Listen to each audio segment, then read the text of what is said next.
Il voulait que les conditions de vie en prison soient plus humaines.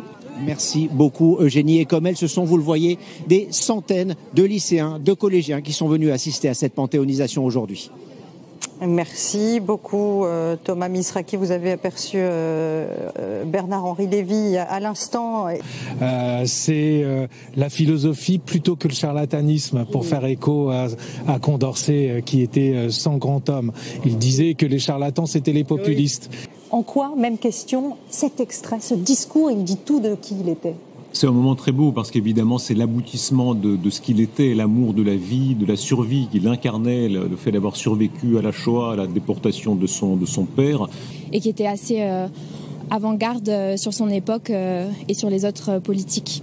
Est-ce que c'est le genre de combat que vous aimeriez qui soit entretenu aujourd'hui? Il y a aussi l'abolition de la peine de mort à une époque où l'opinion publique n'était pas favorable. Est-ce que c'est ça aussi que vous retenez de Robert Badinter? Un procès où la personne a été condamnée à mort et je pense que c'est suite à ça qu'il a demandé l'abolition. L'homme Robert Badinter, donc vous aviez 18 ans, vous étiez stagiaire sur RTL et vous tombez sur cet homme.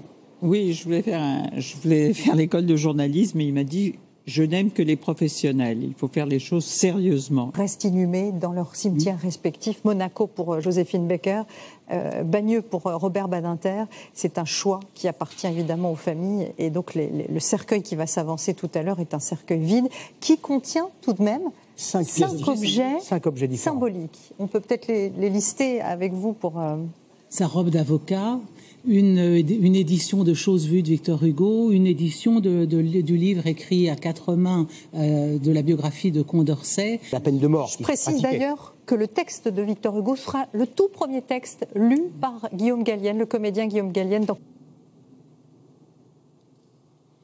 Ses ennemis les plus farouches n'ont de cesse de vouloir lui accoler l'étiquette qu'ils pensent infamante